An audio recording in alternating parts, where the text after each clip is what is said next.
well, Asians are really efficient. And I was like, well, like, you.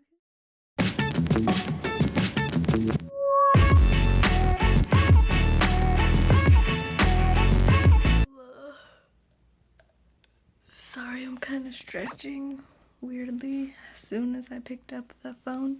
Anyways, hola, happy Valentine's Day. You know, um, yeah, so I guess last night after I stopped vlogging, I did, George wanted to come over, so I did invite him over. I wasn't feeling that great because I had, like, all these papers to, like, read. Like, I had to read these journals. I had to just skim through them, but I'm not really good at skimming through stuff. Like, I feel like you miss stuff because I have to answer questions on it. Anyways, yeah, I'm helping my classmate with his code book, and I just, like, waited until the last minute because every single night I was like, I'll do it tonight, and then I was so exhausted because I had, like, something due every single day. Like, it's just making my head spin. Like, I'm like, do I really want to do this as a career? Like, it just has me thinking, like, what I actually want to do, which is kind of why I decided to go to grad school. I said, no matter what, whether I hate it or like it, at least it'll be better than just working at the mall wishing I was, like, doing something progressive. Like, I enjoyed working at the mall, but I wasn't planning on getting a managerial a management wow a management position. But it's like I could have just, like, tried and not been so, like, into talking to people, and instead been into, like, trying to be more successful. But it just wasn't for me. But I really enjoyed my time there. I think if I would have moved up, I would have hated it. So anyways, yeah, so even though every day I'm pretty, like, regretful, like, that I am in this city and in this program and it's all, like, flawed, I think ultimately it's going to be more beneficial toward, like, my education. And my mom kind of, helped me to, like, focus more on that. Like, no matter what, like, I still have time to do what I want. If I want to do something else, I could just get this degree and do something else. And that's what I'm thinking of right now, is if I don't have another option, obviously I'm gonna stay. I've already spent a certain amount of money to move here and live here, and I just want to see how this semester goes, because I would say this is probably going to be one of the hardest ones. Like, I would have to do a thesis next semester, but it would be on a topic of my choosing, and I would get to choose a professor I would work with, and then everything else is my choice for classes, like, as long as they have to do with a thesis. So I think that's why there's a chance I could survive, like, happily, but it's just a struggle right now. So yeah, so George wanted to come over. As soon as he came over, he was really sweet. Like, we talked about my dad and stuff, and then he actually helped me with my work, because I thought I would be able to finish, but I thought I would be able to finish the whole week, and I only ended up with 6 out of 60 articles, like, by the time that my classmate wanted it, which was Friday. And yeah, it's Sunday, and it's like I stayed up really late on Friday. I stayed up really late on Saturday trying to get this done. But I think I just finished. I'm emailing him and asking if I submitted it, because it was like a Google Forms thing and I can't see the results. So if I mess stuff up, I hope not. Anyway, George came over and brought me some chocolate. I think I'm really gonna like this one because I like chocolate with stuff in it. And I never really get chocolate that's not like Reese's or Snickers. And then he just got this, which I feel like I'm gonna take these and, like, do something else, like maybe melt it, and I'm gonna take this one. I might actually eat this one, but I thought that was sweet because it was like almost 12, and he was like, okay, like, I got you these. So then it got pretty awkward because it's like really my brain and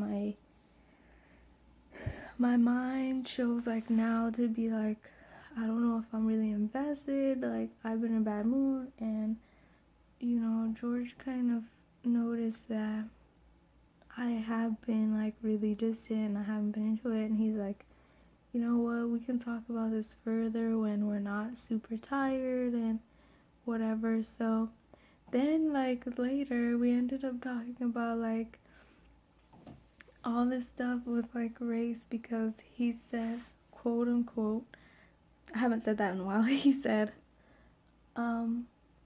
he got on the phone to order some Thai food. That was I got some Thai food before winter break, and I had brought it to him because he seemed to be acting kind of weird, like he wanted me to bring him food. Like it's almost like, I guess he was under the impression that I was like, that he was buying all the food, and instead of being like, I don't know, I just get really awkward about people paying, and I realize it's because my first boyfriend somehow managed to like never pay for anything, but you know, it just didn't click. Like over time I just like do stuff and I'd be like, okay, I'm paying for myself, and then like maybe he'd pay for himself or I'd buy something, like, you know, it just kind of added up over time. It was very naive of me to like, you know, just, I ended up paying more, you know what I'm saying, like it wasn't even equal. So that was like a naive stage, but that's my first boyfriend. And then my second boyfriend also made me uncomfortable because he would pay for everything.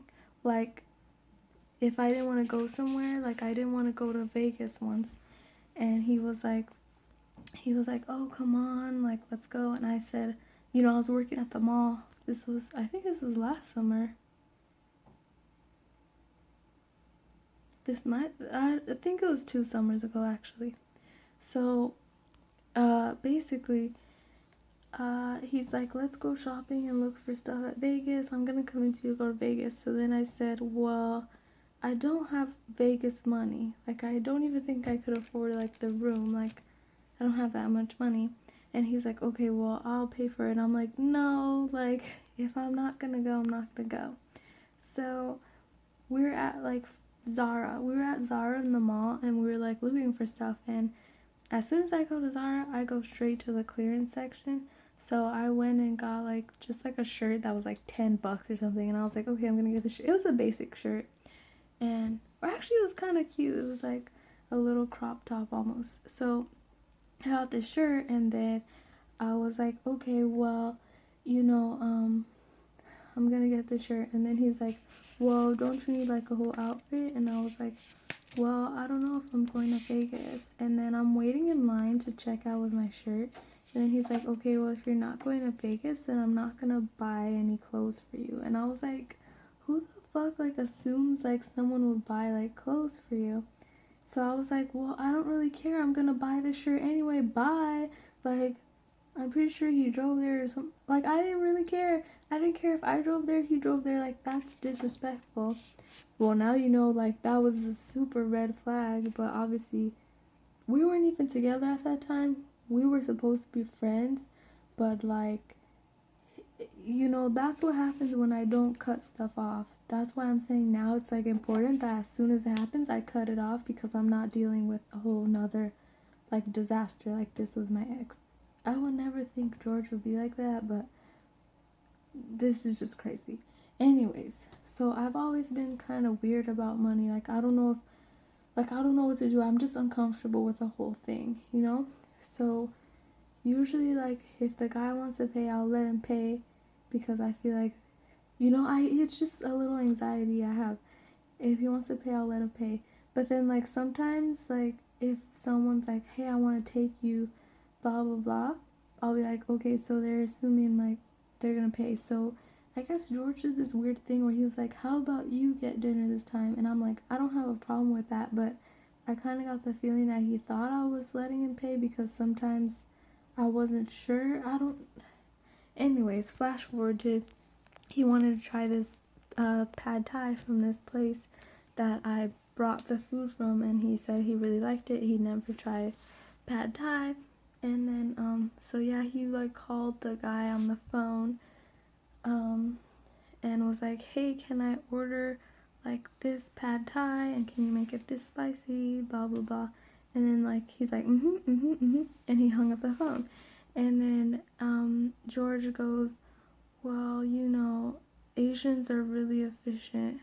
And I was like, well, like, you could say that, but, like, personally, I don't like generalizing statements. Like, if someone was like, oh, black people are really efficient, like, even though it's a positive attribute you're saying, it's still generalizing like every like person. Instead of being like, I notice a lot of Asians are efficient, it still sounds rooted in like discrimination and like some type of ignorance, but it at least sounds better than saying Asians are really efficient. Like, it just sounds offensive to me. So I feel like sometimes I just like want to talk to him about it just to see how I feel about it, like something like I could learn something from the conversation. Like, I could learn what I think is okay and what I don't think is okay, which it seems like we always have like these serious conversations. So then like we got into a conversation about like, well, what's okay to say then, like, and I guess he was saying like he heard on the radio once that someone in Austria, I think, yeah, or Germany or somewhere, was saying like black people have a different dialect or they speak differently or whatever. And it just made the conversation more complicated because I was like, well, yeah, you could say that as if it were actual fact, but one is generalizing all black people, and two, it's rooted in this racist like othering, I guess. Like, I'm always thinking about this, like, don't make things exotic. So another example, like, so we were kind of going back and forth, and before we finished that conversation, he's like, okay, I have to go get some work done. Like, I know his phone had been ringing, so it wasn't like an excuse. It was like literally he really did have to go.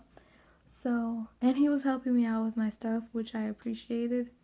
But like, I did warn him like I had a lot of work, and he's like, oh, I'll be there in an hour. But it took me literally like, I don't know how much, it has to be like 6 hours. It's probably been like 12 hours in total, like overtime. Anyways, so earlier in our conversation, I was like saying one of my best friends was engaged, and his boyfriend was from Norway. And the reason I started talking about it is because I was saying, oh, last Valentine's Day was so funny. I went on an adventure with my best friend, and then we went to go eat with my other best friend, and he was engaged, but his boyfriend, I think, was in Norway at the time. If I remember correctly, it's Norway. But they met online, and they just always had this exchange, and he was finally gonna come here, but that was this past semester. So that was like, yeah, we were talking a year ago, and they just broke off their engagement recently. So I was like, just here's how I feel. I don't feel like it's necessary for me to be like, my best friend is gay, has a boyfriend. Like, what is the point of me saying that? Like, I was explaining to him, like, practice what you preach. So what I'm preaching is everything needs to be normalized. Like, I'm tired of things being pointed out, and I'm tired of things being like, always exaggerated. Like, oh my god, there's so many black people here. There's so many, like, Asian. Like, I don't get the point of that. Like, I think once one person, me, starts just saying stuff, then, like, it can make a change. And one thing I've noticed is that the first thing I did that with is optimism. Like, the first thing I did was become almost completely optimistic about everything. Like, there's very few times, like, I would say after I broke up with my first boyfriend, I started just changing, like, the way I was. Like, it was a growing experience because, he taught me so much. So I can't say, like, oh, I forever hate my boyfriends, whatever. I have bad feelings toward them, but they gave me an experience to where now I know exactly what to look for and what not to look for. So basically, from there, I became an optimist, and I realized when I became an optimist, my friends started becoming optimists. And even though a lot of them complain and like gossip and it's part of their personality, I've noticed that they started reflecting what I was doing. So I used to be not really a bitch, but like I really would just like, I wouldn't care about talking bad about people and, making fun of people, whatever. As soon as I like stop talking about people and just stop talking about people like all the time and just making it something that like, oh, once in a while we'll gossip about this or gossip about that, but it's not the whole basis of our friendship or it's not the basis of a conversation, I realized other people started doing it too. So what I realized is like my mom would always say like, why does everyone have to come out of the closet? Why does it have to be a spectacle? I used to get mad at her for saying that because like I was like, okay, like it's a big deal. But now, with like YouTube coming out videos and like, people like saying this stuff, now I think I do see a little bit of her point of view. Like I don't want to have a conversation and be like, yeah, my best friend's gay. Like, why does that even matter? Like, if one day, like, I decided to date a girl, I don't see that in the future, but I wouldn't want it to be like a huge conversation that I have to explain. You know what I mean? Like, why do I have to explain? Why do I have to explain that someone's black? Why do I have to explain they're white? Why can't I just explain that situation? And then if it's a conversation about race, then I'll be like, oh my gosh, white people always do this, white people always do that. Sometimes I joke about that, but it doesn't always have to be like, it doesn't always have to be an othering. Like, I don't always, to me, it doesn't really count if I'm talking about white people because it's not really about them so much as it is like about anyone saying like, oh, there's so many black people or so many people do this or so many people do that. And so he based his like opinion on the fact that like he worked with a Chinese software company, and every time he would email them, they would send him short emails that were based on the subject and based on whatever, and that's it. And so he's like, well, I can say that because I had this experience with them. And I'm like, yeah, but like you saying that like totally disregards like the whole entire basis of like the way any race acts. Like, it's, even if it's a positive statement, it's still like racist to me. Like, he was saying, man, like Americans are so like sensitive, like you could be considered being sensitive, and I could be considered being sensitive. I acknowledge that. But my whole point is, when I hear stuff like that, when I hear people use the term retarded, that's when I first started saying like, don't say the R word. Like, I'm only saying it now because I want you to know what word I'm referring to. So I tell like my mom, my dad, like I just think it's tacky. Like, you can use it if you want. I prefer you not use it around me because let's progress. Let's do something different. Like, I'm tired of hearing the same immature speech and the same level. Let's be different. That's what I'm saying. So if I'm gonna preach this, let's be different. Let's not use the R word. Let's not say like that's so gay. Let's progress. Let's not be stupid. Like, let's not use outdated terms and be tacky. So that's what I've told George. I've told my mom. I've told my friends. Anyone who I've surrounded with kind of knows that. Like, anyone who knows me deeper than like they just shook my hand would know like I kind of act like that, and my friends know like if I say something bad, I usually say, oh God, I'm going to hell. But when it comes to something that doesn't need to be said, like you don't need to say the R word, as sometimes I say that.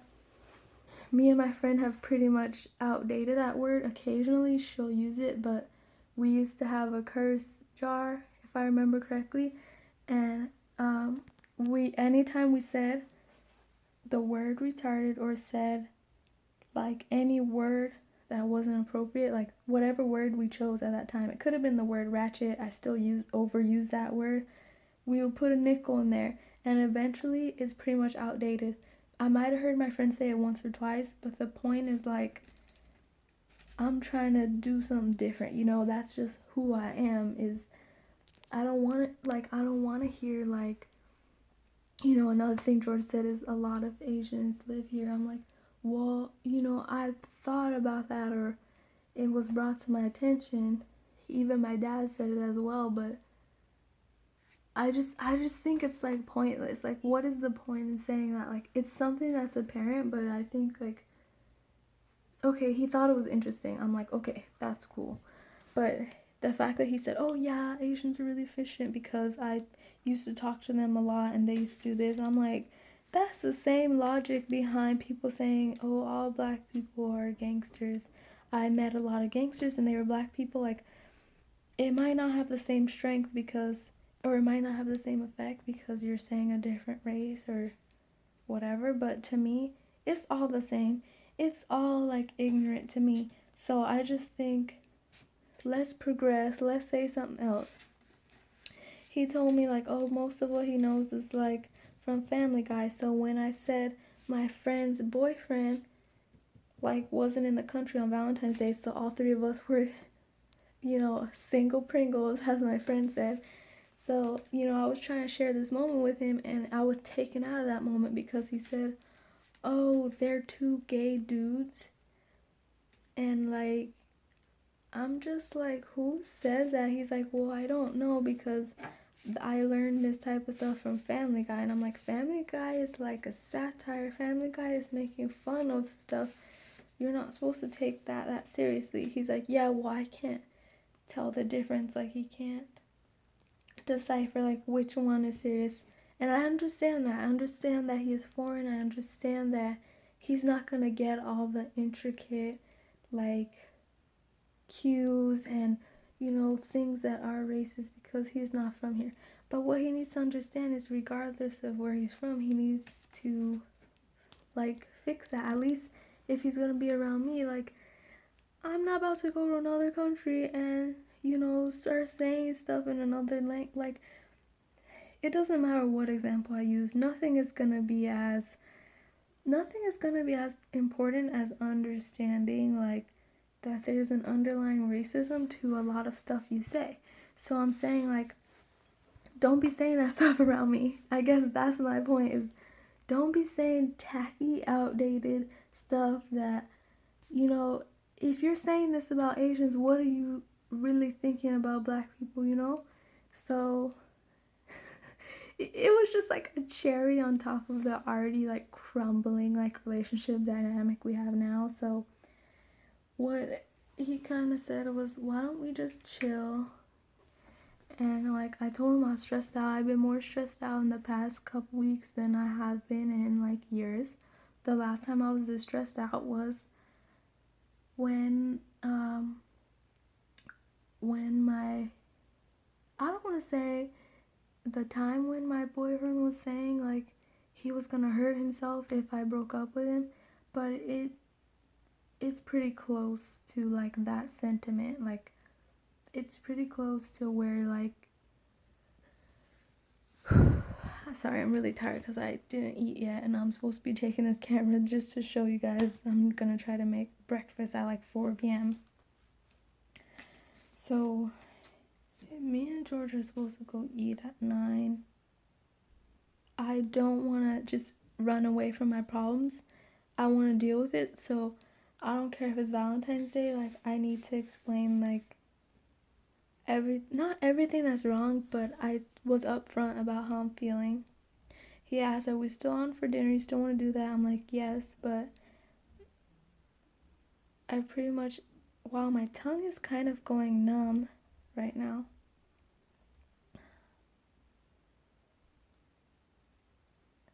Anyways, I talked to him and he pointed out to me like, are you sure this doesn't have anything to do with like, all these period problems you've been explaining to me? And I was like, yeah, it probably does, but there's stuff that you've done that's been bothering me too that I don't think I can explain with like hormone changes and stuff.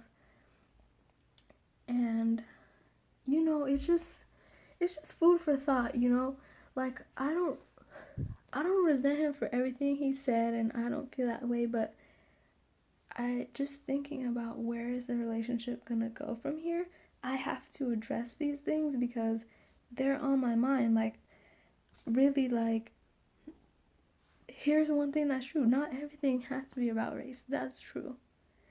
But you can't take away race from every conversation. Like, him talking about Asians, it might not bother me personally, but it bothers me on an intellectual level, because it bothers me to think, like, what does he think about black people? Like, what does he know? Does he understand? So I've thought about this too, because I've been on dates with with people of different races and different ethnicities, and I might have like a certain idea about certain races, but the one thing I've gathered from these dates and from dating the guy last semester is that I don't know if I feel comfortable having to constantly explain stuff that has to do with my ethnicity, has to do with my race, or has to do with like certain treatments. Like, that's just my preference. Is I'm learning, like, I don't want to have to almost be like a teacher and have to explain and be like exoticized, if that's a word, or like othered. I do feel a certain what am I trying to say?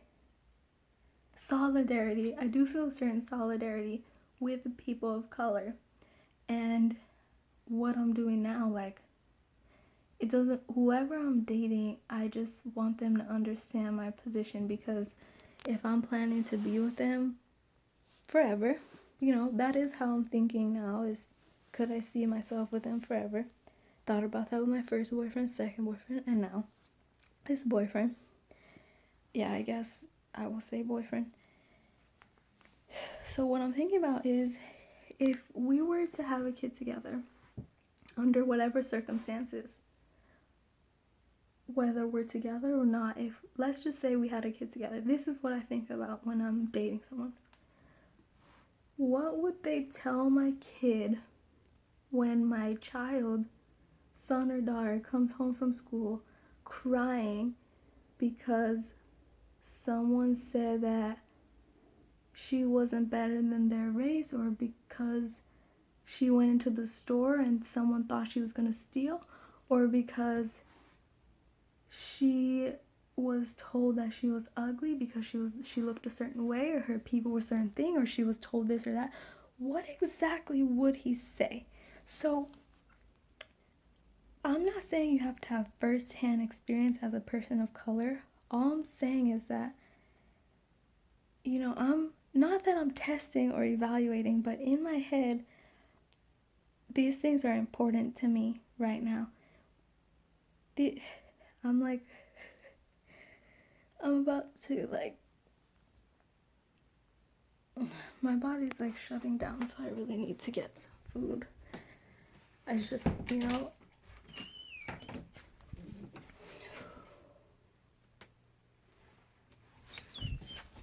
yeah, I'm actually pretty heated right now because I just got worked up, but I haven't eaten, so I don't have calories to burn.